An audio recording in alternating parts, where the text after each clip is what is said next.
Good morning, everyone. I think we are going to go ahead and get started here in the interest of time. If everybody could grab a seat. I'm Ted Blank. I am the Executive Director of the Forest Lake Area Chamber of Commerce, and it is my great pleasure today to welcome our guest to the special luncheon. Congressman Tom Emmer represents the 6th Congressional District of Minnesota in the U.S. House of Representatives, and this is his freshman term as a congressman, I believe. So, Congressman Emmer, we'd like to welcome you. Thank you. Thanks, Ted. I love being called a freshman. It works. You know, I told somebody the other day, can you believe it? I've been in Congress for about 15 months, and when I got there, my hair was jet black, and I was 40 pounds lighter. This is what happens to you that quick. Thank you, Ted. Mayor, thank you for being here. Others, all of you for being here.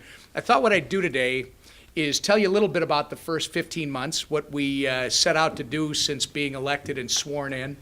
And, you know, it's an interesting time to be not only in the world today, but in our country. And I thought I'd talk a little bit about that, where I think I see things going legislatively. I'm not jumping out to the campaign side, but then open it up to all of you and take whatever discussion you want to have, because it's actually more fun that way. And I learn a lot when we do it that way. I will tell you before I get started, when we get to the questions, everything's fair game. I don't have, you know, it scares guys like Zach over here, but I don't have any limitations, and there are no scripts, all right? So let's get started with something that's a bit of a true story, since we're in Minnesota, and it is springtime, and the fishing opener is right around the corner. It reminds me of a story of 3 famous Minnesotans, or infamous, depending on your family's heritage, Lars, Ole, and Sven, who a few years ago, as the story goes, were fishing up on Lake Mille Lacs on the opener. Kind of a cold, you know, windy day. The waves, you know, they were rolling, but not too bad, and they're trying to catch some walleye on the opener.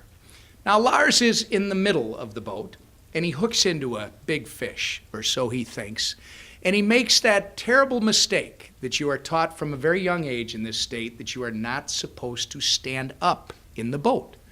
Lars, being the brilliant Minnesotan that he is, he stands up, and he's fighting the fish, and he loses his balance, and he falls over the edge. Now, of course, they aren't following the laws back then. Or actually, we have the laws now. There weren't laws, and they weren't using common sense. He wasn't wearing a life jacket. And so Sven and Ole are looking over the edge, and all they see are bubbles. He's not coming back up. You see, Lars, he couldn't swim. So Sven turns to Ole, and he says, you know, one of us is going to have to swim down there and save Lars. Ole shakes his head and stands up, dives over the side. Now, you know what the water's like in Minnesota lakes in the spring. It's murky, it's dark, it's cold. He's on the bottom, he's feeling around, he finds the body, he pulls him up. Sven hauls him in, Ole climbs in after him, and Sven starts giving mouth to mouth. And after about a minute and a half, Sven sits up and he goes, ooh. He looks at Ole and he says, I don't remember Lars Brett being this bad. And Ole's very serious. He shakes his head. He says, yeah, and I don't remember him wearing that snowmobile suit either. All right. My kids like it. It's one that I'm sorry. I had to start with a smile. I was elected in 2014. We're not going to go back before that, but it's been an interesting experience. Most people don't know that I first ran for a state office in 2004.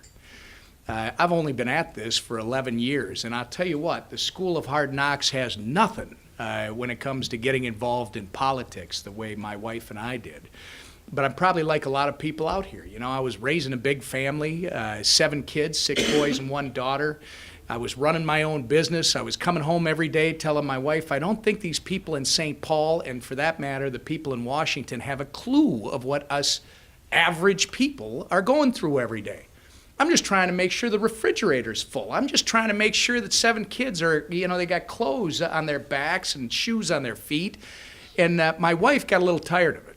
And once, I mean, I boiled down, she said a lot more than this, but to boil it down, she essentially said, you're the guy who says that you shouldn't complain if you're not willing to do something about it. So I ended up running for the State House of Representatives. I served 3 terms, had another race, which I forget what that was, but it was an interview that lasted for a couple of years. And when it was done, I decided I was done. I wasn't going to tell anybody, but I'd served my time, I'd served my community. It wasn't about what I was doing, it was about contributing, right? And I figured I could complain at that point. And somebody said they used to listen to me on the radio. I had an opportunity to do that for a couple of years. But then everything changed. I had this happen, even though I was being encouraged to run for something else. All of a sudden, and I wasn't going to do it, by the way, because I think that you got to be called to something. I think you got to feel that there's a reason why you're the person that needs to step up and do it. And that other job, I'd felt, frankly, most people don't know this. I think Karen, you probably heard me talk about it way back when. Here I said I wasn't going to talk about it, and I've gone back to it. But the issue back then was not about being in that office. It was actually about getting the people I thought were going to be in that office to confirm and commit to doing certain things that I thought they'd never do. And my wife, back when I ran for that other job, had said to me before I ran, yeah, why don't you do that? You know, you definitely will raise the intensity of the discussion. And then you'll fall flat on your face and we can get back to running the business and raising the family. Well, it didn't work out that way. And it wasn't ever my need to be something, because I think there are 2 kinds of people that get involved in public service: those who want to be somebody and those who actually want to do something. And in my experience, we've had far too many who want to be somebody and not enough who actually want to do something. And I had decided I wasn't gonna pursue that because I didn't feel called to it. But then this happened, where my predecessor announced rather suddenly at 3 a.m. one day that she wasn't going to run again. And it was almost as if, you know what, that's what the last 10 years were all about. This is what you prepared me to do. So I got sworn in on January 6th of last year, and what I brought with me was an experience, a short experience at this type of thing. But I brought with me the understanding that life, and this is how it relates to all of you, especially at the Chamber, life's about relationships. Life is about our personal and professional relationships. We work on them every day because it's not only what sustains us, but it's what allows us to be successful in our personal lives, be successful in our professional lives. And by the way, our success is not just about us, it's about everybody around us. Because it's just like team sports. You can't be successful on your own. In order for someone to be successful, everybody around them needs to be successful. Otherwise, you have nobody to enjoy it with, all right? So I ran for this office, I got elected, and I decided this time when I got to Washington, D.C., rather than starting out by saying this is right and that is wrong, I'm going to start out and learn who I'm working with. I'm going to build relationships with everybody who is here. It's much different, by the way, than the state level. I had gotten elected in 2004 and took office in 2005, and I had to learn who 201 legislators were. 200. I was the one. But there were 201 of us. And you're talking about a state that has a population of roughly 5.3 million people. You go to Congress, and now you're talking about 535 of us, right? And a population of over 300 million. It's a little bit different.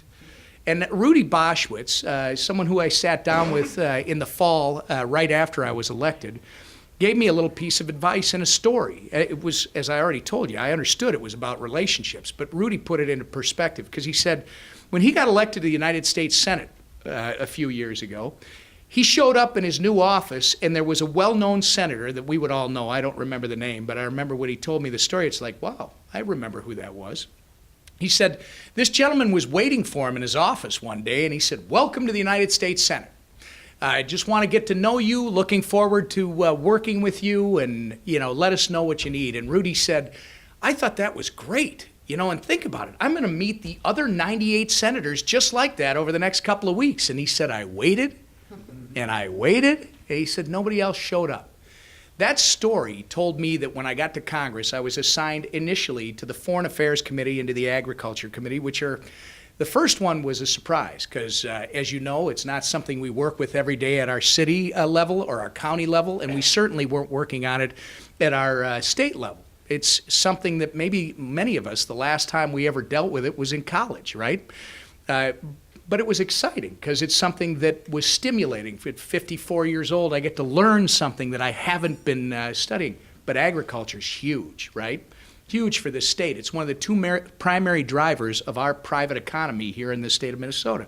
Well, I got assigned to these committees, which was exciting enough. But then I decided, with my staff, start making appointments with every single member of the subcommittees that I'm on, starting with that, because you have to have a strategy. How am I going to get to know these 534 other people? And then we'll go to the committees. Then we'll do the same thing on the Senate side, and we'll just start to grow it. I'll tell you what, it's been the most rewarding and positive experience that I've had. I sat down with David Cicilline, former mayor of Providence, Rhode Island, a Democrat, made these appointments. It's 15 minutes at a crack. And I go into David's office, and he has me sit on the couch. He sits in his chair, which, you know, all of these are like theaters, right? They're set up just the way they want them, and this is his. And he sits down and he goes, "So what would you like to talk about?" And I said, "Well, nothing really. I just want to introduce myself to you. I want to know who you are. I want to know why you're here. I want to know what it is you're trying to accomplish in your time here. You know, you're already in your third term. I've been here for about a month now." And he's like, "Well, that's great. Why?" I said, "Because you know what I found in my short time doing this is that we all want the same things. We're all looking to accomplish the same things. It just maybe our priorities are a little different, but we have different ways of getting there. And I've figured out, I think, rightly or wrongly, that instead of starting out with a disagreement because we have different perspectives on how to accomplish the goal that we both share, maybe we should get to know each other first. Because if we build the relationship today, then tomorrow, when we might have a disagreement of how we want to achieve this thing, it's going to be a lot easier for us to work together and reach some kind of an understanding that, by the way, is not compromise. Compromise is a word I think has been tragically destroyed by well-intentioned politicians over the years. Compromise is not the story I've always told about Jackie and me. My wife, Jackie, if you've met her, it's clear that I married better than she did, and it'll be 30 years this summer. But here's the story I like to tell when I put it in perspective, and Karen, you and some others might remember this. When Jackie and I got married, Jackie wanted 4 kids, I wanted 3. We compromised. We have 7, all right? Now, it works out wonderfully in marriage. It doesn't work very well in government. And you want to know why people are angry when they hear that word compromise? It's not because they don't understand there has to be negotiated outcomes. It's because they're sick and tired of politicians who have no life experience and don't understand what the art of negotiation is all about, sitting down on opposite sides of the table and saying, "Well, I want 3 and you want 4, so I tell you what, you take everything you want, I'll give you everything we want, and now guess what? All of us, we get a whole bunch of stuff that not only do we not need, but we can't afford," all right? So you want to know where that angst comes from. That's where it is. And I was telling David, we need to be able to understand each other because you have certain principles that you are going to stand up for. So do I. But at the end of the day, if we both want the same thing, you don't have to give up the things that you believe to your core are absolute. Neither do I. But we both have a job to do at the end of it. So it's been rewarding because those relationships not only accelerated my position in Congress, and I'll tell you, there's 435 of us in the House, 100 in the Senate. You get a pin that on first blush, when you see me in Washington, D.C., you go, "Well, that's a nice pin." I tell you, yeah, it's worth a few $1 million, the cost of an election, right? Sadly. But it's more than that. The pin also comes with this benefit that you get to walk past all the security, right, in Washington, D.C., but that's not the true meaning of the pin. Take the pin off and look at the back. Mine has the number 396. My seniority in the U.S. House of Representatives is 396 out of 435.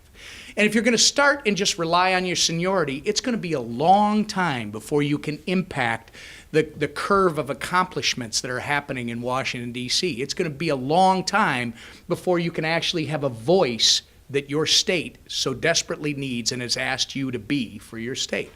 So what I did was build these relationships and try to accelerate that ability. And here's how it worked.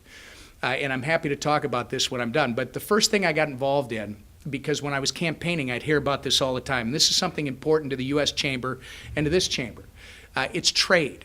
You know, I'd be out campaigning and I'd have people come up to me and say, where do you stand on TPA or TPP or TTIP? Nobody knows what those things are, but they would ask the question. I honestly didn't understand the differences either back then, and I didn't have the time to go do the studying that I needed to.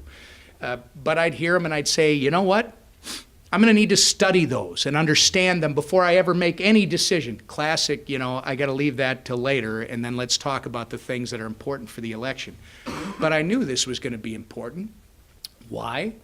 Because this state, again, manufacturing and agriculture, we are all about trade. In fact, our state today, unbeknownst to many people who live here, one of our fastest growing markets, our largest trading partner is Canada, obviously, right to the north, but Mexico. Mexico today is a $4 billion trading partner with the state of Minnesota, and it's growing. Okay? So knowing that this is an important issue to our state, knowing that this state is given 10 votes in Congress, 2 senators, 8 members of Congress, every seat, by the way, belongs to the state. It doesn't belong to the people that are in it. You put people in them because you want those offices to perform for your state, represent you well, and do the things that you need them to do. So I got involved in trade right away. This is the difference between the state legislature and Congress.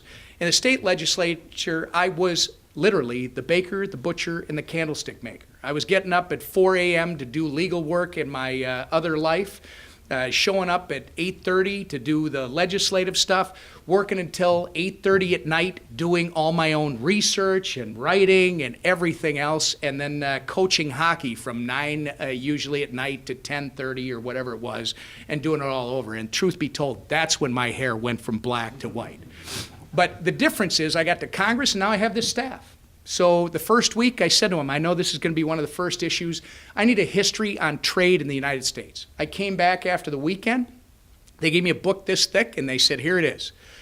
And it was amazing because I read the entire thing and I understand where we came from and where we're at. And I knew right away, Trade Promotion Authority is one of the smartest things we could possibly do. And I can tell you about that later, but the point of the story right now is what I did was I decided that knowing if you come from a state legislature that doesn't deal with international trade, right, you don't have a voting history when it comes to trade. And if you're a freshman member, as they call us, a new member, you know what? The leadership wants to know where people stand on these issues. It helps. So I put together a letter. There's 47 Republican members, including myself, first-term members. There are 10 Democrats. I put together a letter for the Republican members in support of TPA. And I started to circulate it because it was very selfish. I had 3 names, 3 folders, pictures, bios, every day when I went over the floor.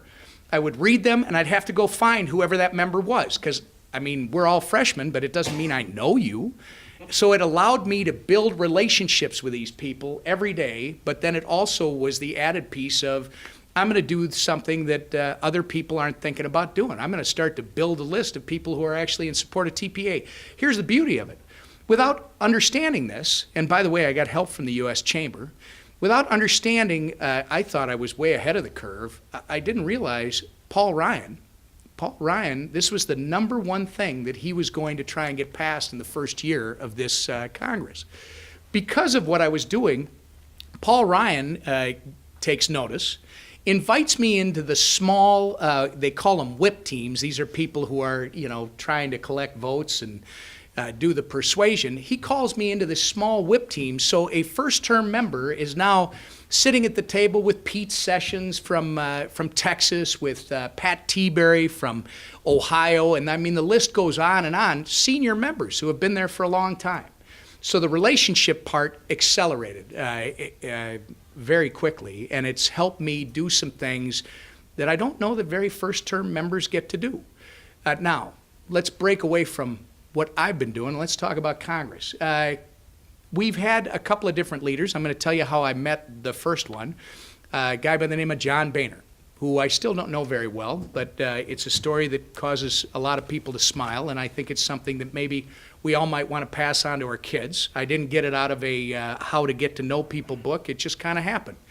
John Boehner I'd never talked to, didn't know who he was. And if you, again, look at the structure, 435 people, how in anyone's wildest imagination, how is John Boehner going to care about any new person that doesn't come from a highly contested seat, right, that he wasn't working with, that he didn't recruit, that he doesn't know anything about?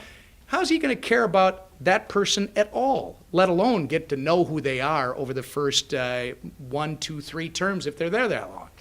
So, and I'll tell you how I figured this out. I'd never talked to John Boehner, and the day after the election, 5 o'clock, my phone's ringing, 202 number. I'm writing thank you notes. I answer it, and on the other end of the phone, I hear, Mr. Emmer. Yes, or I didn't say yes. He continues, this is John Boehner. And I said, well, Mr. Speaker, very kind of you to call me. It's nice to hear from you. This is Tom Emmer. And he said, well, Mr. Emmert. He said Emmert 4 times. I corrected him 4 times. I'm convinced that he had been given a list of 240-some members that he had to call that day, right? And I must have been at the bottom, didn't know who I was, didn't much care. I mean, he has to, but he didn't. So when I went to Washington, D.C., I figured, you know what I'm going to do with this guy? Every time I see John Boehner, I don't care if it's on the House floor, I don't care if it's in the hallway, I don't care if it's in an event. I did the same thing. Every time I saw John Boehner, I would literally walk right up to him and go, Mr. Speaker, Tom Emmer, Minnesota, and I'd shake his hand, you know. It got so bad that towards the end of February, he came on from the back of the House floor where you see the president come in for the State of the Union. I'm literally walking next to him, and he's, you know, Mr. Speaker, Tom Emmer, as he's trying to get to the front, and he's looking at me with that look that, son, you have mental health issues, you know? And anyway, it was March last year, somewhere that we were at, big event. I'm standing with about a dozen people. He comes in next to me, and he starts with, hi, how are you? Hi, how are you? He goes all the way around to me, and I went, Mr. Speaker, Tom Emmer, Minnesota. And he just shakes his head and then says, you are such a bleep. I found out later, I mean, I knew right then because he said it in a way that wasn't highly offensive, even though I'm not going to say it on the tape. It starts with an A. And I was told later, that means he now likes you. More importantly for me, it wasn't about liking me. I accomplished what I wanted to do. He knew who I was. And I'll tell you, after he resigned, I saw him walking through the Capitol Hill Club with his big entourage, and I said, Mr. Speaker, and I went like this. He goes, I know who you are, and he kept walking. Anyway, there's ways to get to know these people and build relationships, and relationships are what are going to help you accomplish things. In fact, it put me on the Financial Services Committee. Someday I will once again serve in ag specifically, but I'm not out of it. They just moved me. There was an opening on financial services. It's one of 4 A committees in the House. Why? Because real-time things can happen when you're on the committee that is responsible for the free market plumbing in the United States of America. This is how we develop policies that allow for capital formation. This is how we develop policies that hopefully will save our community banks and our credit unions, because there have been some mistakes made. We got some stuff actually signed into law last year that you never get to read about. But we've already been successful in areas that people in legislature or in the legislative process will tell you, well, that's in the weeds. You don't want to talk about that because it's too in the weeds. But it's been a successful year. Congress in general, not so much. I mean, we did some amazing things since I've been there. We actually resolved a Medicare issue that's been outstanding for 17 years. Think about that. They've been fighting about this issue for 17 years, how to reimburse our physicians under the Medicare program, and we were able to resolve that, at least for the near future.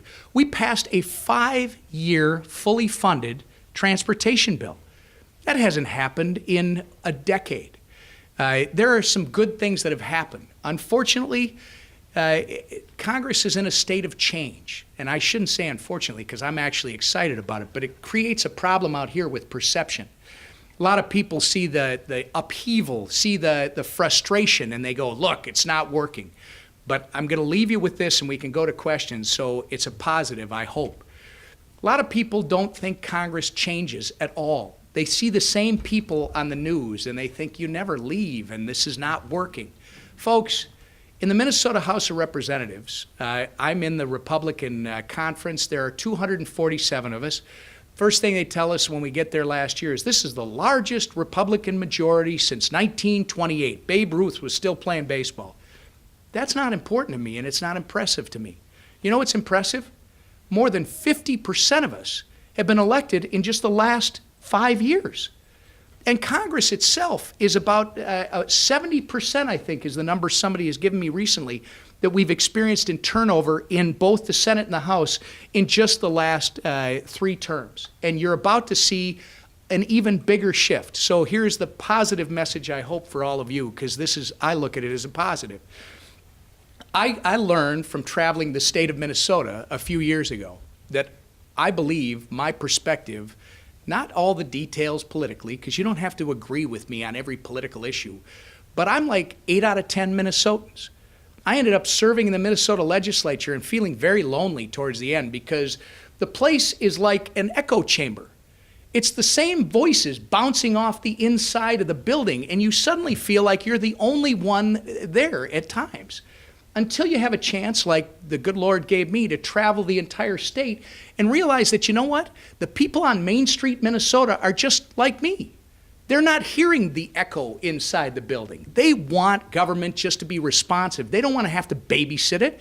They want to be left alone. They want government to get out of the way. Does that mean they don't want any government? No. They understand there's a place for government, and there's good things that government's supposed to be doing to administer civility and make sure that we can all realize our full potential and have the opportunity. And remember, that's the key to this country. This country never guaranteed outcomes. It guarantees opportunity, equal opportunity for everyone. And the problem is government has gotten way too big, and it's starting to squash down on the ability for people to create their own outcomes, right? So I go out, I do that, I realize in Congress, because I said this when I was campaigning, but I didn't have the firsthand experience. I came to the conclusion that Main Street is about a decade ahead of the institution. And it's the way our founders set it up. They didn't want it to change like this because it's got to go through a slow and painful process. But as Main Street gets more and more frustrated, Main Street and the families that drive this country get more and more frustrated with the leadership that they are not getting in Washington, D.C., they start to change it. And it takes time, and it is very frustrating. But they elect one, then they elect two, and over time it changes dramatically. And I think, like it or not, because it's a very ugly at times process that we're dealing with in this presidential election, this is just the whole thing bubbling up to the top. And we got some major challenges in this country. There's no question. But we still are the most fortunate people alive to live in this country where we are having this discussion. And the mountaintop that we have in the future is pretty tall, but it's a great place that we're going to get to. We just got to keep the faith that the reason this thing was set up was so that you and I and all of us can participate in it and direct it. Congress is, it's got its low approval ratings, but you got to have somebody to kick, right? Some of it is earned, some of it is enhanced, but I see good days coming. We just got to keep the faith, and we got to understand in today's culture where we think that every gratification should be instantaneous, that actually the really good things in life, you know, you got to go through some pain. You got to go through some struggle. You got to work your tail off to achieve them. And frankly, our government is doing it today just like all of you have been doing in business and with your families for years. So with that, I just want to say thank you for inviting me today, and let's open it up to hear what you want to talk about. Yes, ma'am. Congressman, before we start, I just want to say we have about 10, 15 minutes before we have to. Oh, no, I'll stay forever until they kick me out. Sorry, go ahead. Yep, fire away. Hi, I'm Julie Lundgren from Lakes International Language Academy. We're a charter school in town. I wonder if you touched on relationship building and trade. And I wonder if you can comment on your recent trip to Cuba with the president. I know you've been there a few times. I have, and thank you. The question is about Cuba, if everybody heard it. First, I want to clear something up because it's interesting. I have a opponent on the election side of my life, and for the first time ever, I heard my opponent say at a convention last weekend, he has embraced the executioner, Raul Castro. I think people have to understand how important Cuba is to the Western Hemisphere and to the United States of America. The two reasons that I have become so involved in Cuba, and people like to say, well, why Minnesota? You're from Minnesota. Wouldn't it be from Florida or Louisiana? Well, it's interesting. If you look at history, which I'm going to talk about here in a second as to why Cuba is so important, Minnesota in 1977, the president at the time loosened some of the travel restrictions. This embargo has been in place since October of 1960. It's older than I am. Happy that something is, but it was October of 1960, so it turned 55 years old last year. In 1977, there was a chance that they were going to start to lift the embargo, and the travel restrictions were released at that time, or loosened at that time. And guess who was there first? Minnesota. The CEO of General Mills and a whole bunch of other business folks were some of the first people onto the island to see about, let's see if we can build a relationship and start to do business. Bless you. Guess what? When it happened again, and by the way, if you study history, the reason it broke down after that is because Fidel Castro, who has been a brutal dictator, there's just no other way of describing it. You got to be honest about what this is. But Fidel Castro was acting as the mercenary for the Soviets. He sent 30,000 troops into Angola and started participating in proxy wars in Africa. And of course, at that point, the United States said, all right, all bets are off. Then it loosened up again. The Soviet Union collapsed at the beginning of the 90s. Cubans were starving, literally starving. And we created, I shouldn't say we, Congress created exceptions to the Helms-Burton Law, which is the codification of the embargo, which is why now Congress has to lift it, repeal Helms-Burton. And guess what? Again, it was Minnesota that was the first state in the Union to send a delegation to Cuba because we were going to help them with agricultural products. Obviously, the population needed it, and medical supplies. So Minnesota's got a long history, but here's why. So you think about this embargo. Why did we create it? Well, first, I'm going to sum it up this way. One, it's national security. Two, it's economic. I used to, a couple months ago, I would say it's economic and national security, but I think people get the misunderstanding that it's all about the money. It's not. It's about the Cuban people, and it's about our national security. And why is it about our national security? Because when this misguided policy was put in place in 1960, the reason that our administration, John F. Kennedy and company, did it, and this was a continuation, by the way, from Eisenhower, because the change happened right after the revolution, and all of this was in flux. It was because we were afraid of having a communist satellite in the Western Hemisphere. But the embargo its stated purpose was to undermine the Castro regime, so this brutal Castro regime, so that you could put the Cuban people back in charge of their own destiny, so they could hopefully self-govern, right? But what it did was just the opposite. It isolated the United States instead of isolating Cuba economically, and it also drove Cuba to exactly the place we didn't want them to go, to the Soviet Union. And it created problems that existed over the next 2 decades, and frankly, I would argue in some bits and pieces still exist today. So this was our policy back then, and I look at it today this way. Raul Castro has announced he will be stepping down in 2018. There is going to be a period of instability. I don't know how deep it's going to be. I don't know how serious it's going to be. But if you study the history of the island, they were they were a colony of the Spaniards for 500 some years. The Spaniards were brutal. With the help of the United States at the end of the 19th century, they obtained their independence. And by the way, after that, and until the Castros took charge, the transfer of power in Cuba was anything but peaceful. I mean, there were coups, there were brutal dictators, with the last one being Bautista before the Castros replaced him. Why should we think today, just because the only thing we've seen for almost 6 decades now are the Castros, why should we believe for a second that it's going to be a peaceful transition? And if the United States chooses not to be there when this period of instability, this change in leadership takes place, who's going to fill the vacuum? Is it going to be Russia? Is it going to be Iran? Is it going to be China? God forbid it would be the psychotic leader of North Korea. I mean, we need to start thinking about, I know we got problems on the other side of the Atlantic and problems on the other side of the Pacific, but we have to understand this is a key location in the Western Hemisphere, and we need to have a relationship with the people of this island. Second, for me, human rights. Boy, this has worked out well for human rights in 55 years. Let's just isolate them. Let's let them do everything under a cloud of secrecy and darkness. And that's worked out well for the Cuban people. How about we shed a little light on this place? How about we start having Americans travel there? Can you imagine if tourism, which will be their number one business to get this economy started again, right, the way it needs to be, 11 million people. Can you imagine the U.S. State Department sending out a warning that you shouldn't travel to Cuba because, you know, there are problems? That will have a major impact on how they operate in Cuba, more than allowing a brutal dictator to be able to tell people of Cuba every day, guess what?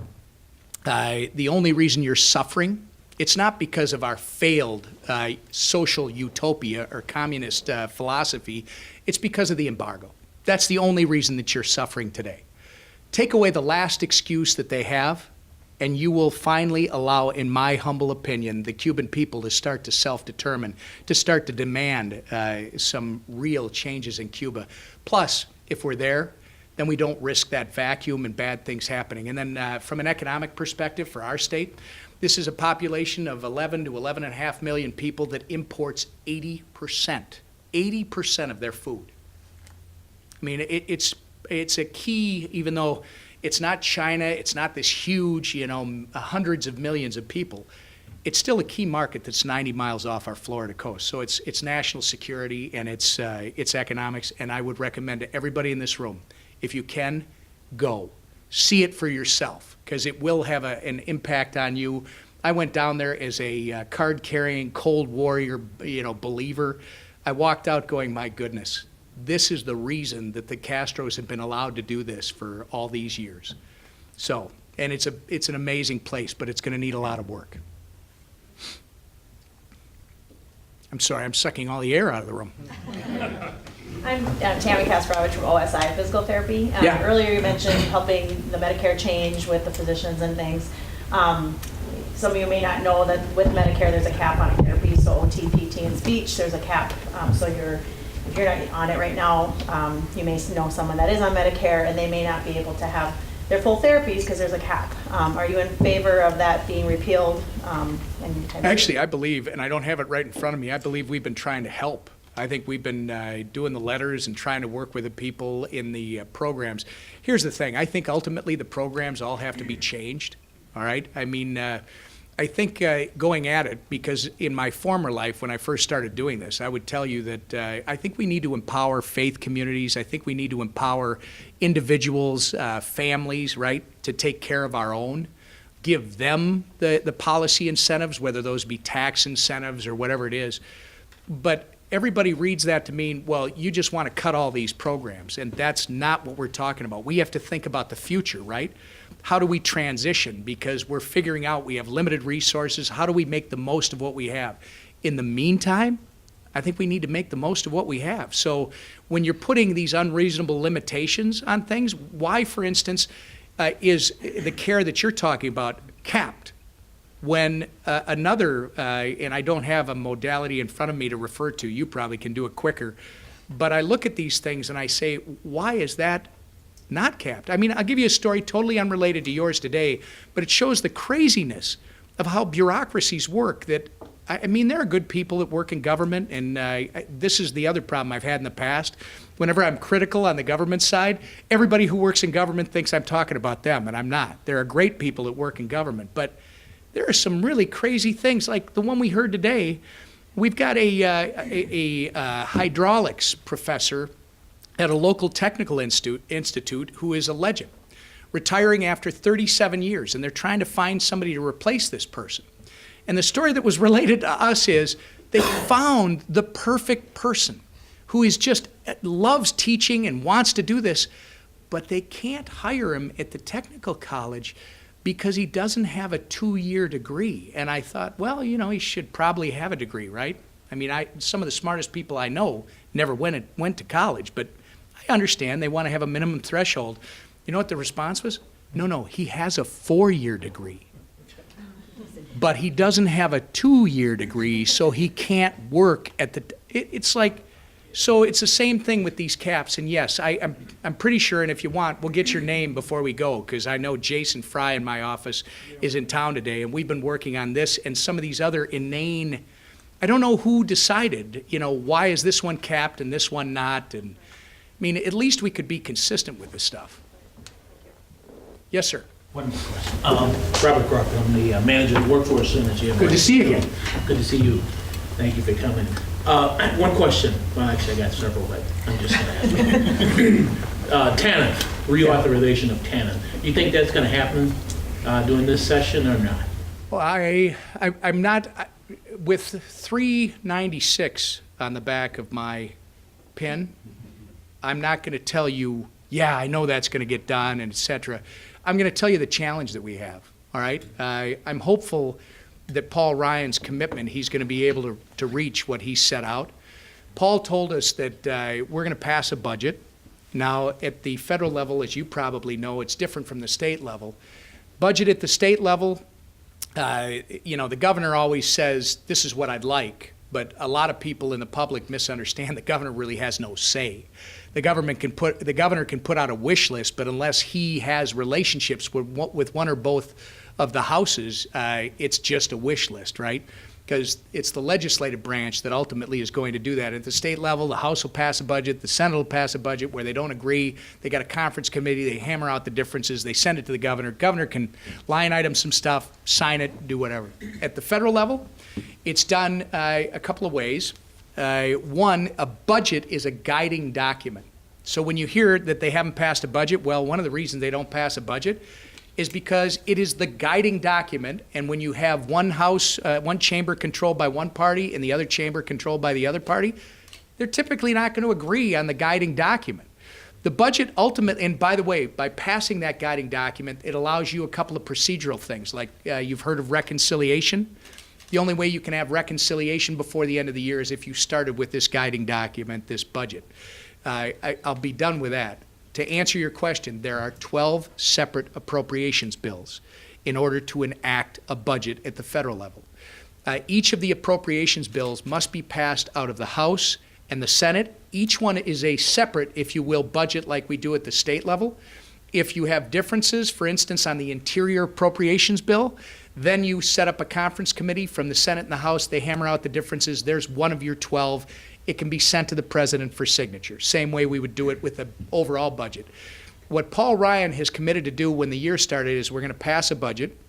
I don't know that I agree with him on that. I think we had a compressed schedule. We had 115 legislative days when we went back in January. In other words, work days between coming back in January and when Congress will go on recess early this year because of the election year on July 15th. When you get back after Labor Day, unlike the state level where the budget runs out every 2 years on the last day at midnight of June, this fiscal year happens annually at midnight last day of September. So now you're coming back with about 3 weeks max, not all going to be legislative days, where if you didn't finish all 12 appropriations bills, now you're struggling to do it within 3 weeks, and you're probably going to see a continuing resolution, which is just carrying it over again. The answer to your question, ultimately, I believe, again, take it with a grain of salt, 396 or 7, I'm forgetting now, I'm close, within 1 or 2. It's going to happen after the election. That's going to be the question, is where are we at when we come back in September? And I believe you're going to see another omnibus, which I would prefer not to. I'd rather see this done all summer. You will have a much clearer answer to your question come July 15th than I can give you today. Thank you. Yep. One more question. Gosh, you're rude. I apologize. Anybody? Something fun? Congressman Emmer. Yes, sir. Tom, but thank you. Ed Pergy from U.S. Bank. You had mentioned some mistakes that were made by the smaller community banks. I'd like No. to get your No, mistaken policy that is having a negative impact on the community banks. excuse me. If Yeah. you could discuss that in more detail, and also Be happy I'd like to hear your opinion on the size of the overall financial institution when it comes to the big banks and things Yeah. like that. Well, first off, I will start, Ed, with the fact that I believe there's a place for every size, right? I think that we've made a serious mistake. This is me now. No, you don't have to agree with me, but I think we've made a serious mistake defining a bank that is too big to fail, all right? Which I believe you know all about that, right? 50 billion and greater in assets, and guess what? You get, I'm going to call them extraordinary measures in terms of the supervision, the reporting, et cetera. The big banks, which are very necessary to this country. In fact, I'm going to suggest to everybody in this room, we need to start pounding the drum and let people know our financial services industry in the United States of America is what separates us from the rest of the world. Our ability to make sure that anybody from up here to down here can access capital to create an idea into an opportunity and grow it into the next Medtronic. That's what makes this country so beautiful compared to any other country around the globe. Not that they don't have opportunities, but they don't have the ones we have here. So let's go back to 2008. So we have the crash of 2008. We know what caused that. It wasn't the big banks. It wasn't anybody. We had some banks that got in trouble. Why? Because we've got these stated income loans, right? We've got outfits like Countrywide that, in retrospect, were seriously corrupt for many years. They were doing stated income loans. Anybody could get a mortgage just about anywhere. By the way, sadly, they were also doing sweetheart deals with members of Congress, okay? And by the way, I'm not stalking out of school. This is documented and reported. So they're putting together what later came to be known as the toxic mortgages, right? Because they're not doing any real risk evaluation. They're just doing as many of them as they can without regard for whether the party that's entering into the deal is ever actually going to be able to repay this mortgage. Then what they're doing is they're bundling them up with a bunch of other lousy mortgages because they have no skin in the game. They don't have to hold on to these things. They just got to sell them. Then they package them up into one big, ugly snot ball of mortgages, and they sell them off, and guess where they end up? They end up some at the big banks, and some of the big banks took on too many of them, but they also end up in Fannie Mae and Freddie Mac, the government-sponsored organizations. And Fannie Mae in particular is growing its portfolio immensely. And they're playing games with it because they're making sure that more growth, guess what? They can claim more bonuses, more executive bonuses before the end of the year. I mean, human nature is rather predictable. If human beings are prone to be selfish and self-interested, this is what can happen. The whole thing collapses. Now, what did we have in place before that?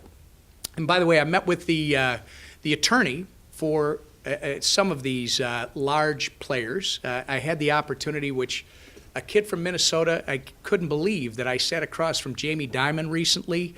I met, go without names, but different, Goldman Sachs and others, and listened to them and had a totally different opinion when I walked out the door than I did when I walked in. I mean, when you sit down with one of the lawyers that was in the room when they were all saying, what are we going to do? The financial system, you got Bear Stearns going down, you got all these things starting to line up. The lawyer, one of the most well-respected lawyers in this thing said, we had a deal to take care of this privately. We had a way of doing this. But the federal government, specifically the Treasury, had already made up its mind that we weren't going to do it that way. We were going to do the bailout side of this thing, right? And if you look back, you're in the business, it appears that the only one that benefited off the bailout was the government, because there's a lot of private folks, private entities that lost everything in this deal, which, they still would have suffered losses, but we didn't have to involve the government. Instead, think about this. We had a system based on the Federal Reserve that had people embedded in these different institutions. They were there for the specific purpose of sounding the alarm if the system ever started to melt down, because we don't want a Great Depression. We don't want, right? That's the idea of the Federal Reserve. How well did that work? Who in the system that was embedded in all these places was saying, hey, I think we got a problem on the horizon. I think we better address this thing before it happened? Nobody. The darn thing crashes. And what did Congress do in response? They enacted the Dodd-Frank law that's now been around since 2010. And by the way, I've had the opportunity to talk to people who are who are from all different perspectives of this. The big banks, the Jamie Dimons, all the way down to the family-owned community bank, credit unions, private equity funds. And they all have told me that, yeah, there are a couple of things in Dodd-Frank that actually make sense. But the vast majority of it, it's actually had the opposite effect of what they intended, right? And I'll get to that in a second. Because what did we do with Dodd-Frank? We took the system that didn't work and we built it up and put it on steroids. This is essentially the same system, only now you have the CFPB, you have the FSOC. And by the way, any of you who may not remember, I will remind you that I think it was Mark Twain who said if you take any 3 letters in the alphabet, doesn't matter where, beginning and middle, take 3 letters, mix them up, throw them up in the air. When they land on the floor, they most likely will stand. They'll be the acronym for some worthless federal bureaucracy. So this is Washington speak when I talk about the Consumer Financial Protection Bureau, the CFPB, or the FSOC, the Financial Stability Oversight Council, or the OFR, the Office of Financial Research. We created all these new entities, and we actually bulked up this alleged, we're going to embed these people, we're going to have banks start doing their living wills. What does that even mean? It tells a bank that you have to go out and write this huge document about what's going to happen if we fail. Since when did this country base its success on its failure, right? So we've created a system that while big banks are able to survive somehow, and I'm just going to suggest to everybody, I'll give you one of the most easy things that you can pass on to others that shows you what has happened since Dodd-Frank was created. Again, well-intentioned maybe, right? We want to protect the consumers. We all agree with that, right? But think about this. When's the last time anybody here ever saw an ad for free checking? There's a reason why. Because they're just trying to stay in business now. And what the big banks do is the big banks buy smaller banks, because the idea is if you want to survive, you got to get bigger. The smaller banks are disappearing. I'll use the number because it's fresh in my head about credit unions, but it's the same for community banks. Credit unions, member-owned, right? In 2008, there were roughly 8,000 credit unions across this country. In 2009, the year before Dodd-Frank was signed into law, there were still approximately 8,000 credit unions across the United States of America. Today, just 5 years after Dodd-Frank was enacted, we now have close to 6,000 credit unions in the United States of America. And I'm sorry, but this is something that I'm incredibly passionate about because I love my state and I love my country. And the beauty of this country is that the guy on the bottom today has the ability to climb to the top tomorrow. The guy or gal on the top today has the ability to fall to the bottom tomorrow and put it back on and climb back to the top the next day. But the only way it happens is if they can get access to the capital they need when they need it. You look at the businesses that have been started in this state alone, not just this country, but this state alone. You can name a whole bunch of them that were started in somebody's garage. You guys probably know somebody like this. You probably are people like this. And it started with a loan that they went down to their local community banker and they said, you know what, I got this idea, but I need, $15,000, $20,000. You're young. You and your wife are going to do this together. You got a couple of kids, and the banker looks at you and says, you know what, Tom, I've known you and your family for a long time. you know, this is taking a bit of a risk, but I'm willing to take a bet on you, and I think you're going to be good for this, and you're going to pay it back. So I am going to use my discretion because, by the way, it's my butt on the line too, and I'm going to lend you $15,000 to $20,000. We are killing that in this country. So from my perspective, and I'm working on it ever since I got there, apparently I must be doing all right because Jack Lou's not happy with me, and I don't think that's the balance, but it's great. He knows my name now too, so I'm making all kinds of new friends. The CFPB is a classic example. I mean, we want to help consumers. This is not a Republican or Democrat issue. This is an American issue. We're all consumers. I want to make sure that I'm not being taken advantage of, but who in their right mind, who started this country? I mean, was it Benjamin Franklin? Was it Thomas Jefferson? Was it Alexander Hamilton? Who thought that it would be a good idea to create a top-down Soviet-style bureaucracy that is appointed, not elected, and is going to be able to be outside of the supervision of the people's elected representatives? Because that's exactly what we did under Dodd-Frank when we created the Consumer Financial Protection Bureau. We have one person who is appointed by an executive for a period of 10 years, who is not, his budget isn't even under Congress's supervision. The money comes out of a fund at the Federal Reserve. And by the way, if you ever saw his budget, and I saw a summary of his budget. It's one page for a $6-figure million budget. One page. And the one that I was shown, I think it was close to 50% of it was under the heading Other. That doesn't work for me in the United States of America. Sunshine, kind of like what I said about Cuba, has a funny way of correcting human self-interest, right? When people can see what's going on, when they can actually watch, when they can have a voice in what's going on, you get a much better result. And the CFPB needs to be reformed. If it's going to go away, that's up to somebody else. But in the meantime, I think Republicans and Democrats have to recognize that one person is not what this country was designed about. You should have a minimum of 5-person panel, one of the proposals we have. You should also have the CFPB, my proposal, subject to, its budget should be subject to congressional approval. The money can still come from the Federal Reserve. You don't have to fight with every other bureaucracy for the money, but you need to come before Congress and tell us what you're paying for, why you're paying for it, and what good is it going to do for the American consumer. Because I would suggest to you that a lot of the money is being pulled out by the CFPB.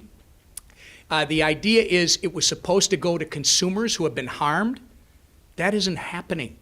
The money's not going, and anybody wants this information, we're happy to give it to you, but they are penalizing people by the millions, all right? Because again, there's the fox is guarding the hen house. Even your adjudication is not being conducted independently. The CFPB is telling you how this is going to be. So you settle these claims for a 7-figure number. The idea being the money is supposed to go back to the people that you hurt, because we're trying to help consumers, right? But they aren't finding anybody that's been specifically hurt. So the money doesn't go back to people. The money goes to projects that the CFPB wants to send them to. And I'm going to suggest to you that those projects typically have a partisan bent. That's not what this country's supposed to be based on. It shouldn't be about Republicans and Democrats. It should ultimately be about the American people. And that's where we're just going to have to do a lot of work over the next couple of years, and we're going to have to bring Democrats and Republicans in alike. We got to have more people, and for the criticism that I'm getting, again, I hope you can tell, my perspective is still the same perspective I've always had. But I'm just trying to do business with a little bit more thought in terms of how do I win people over to this side of the argument so that they recognize it's not about voting with my party, it's about doing the right thing for my country. If we can get to that spot, we can make some really good things happen in a short period of time, and I'm hopeful that we're going to be able to do that once we get past the silly season of the presidential election, which should be another one for the history books. As I can see, everybody's all excited about it. Again, I can see Zach, he's all nervous, he's jumping back and forth. I want to thank all of you for having me here today and for your questions. If you need anything from us, this is a customer service business. This office belongs to everybody in this room. It belongs to Minnesota. We work for you, so please, call us, look us up on the web. I always ask Zach, I'm a dinosaur, it's emmer.house.gov. Too many hits in hockey games, I gotta remember. emmer.house.gov. Please, we're here to work for you, and thank you again.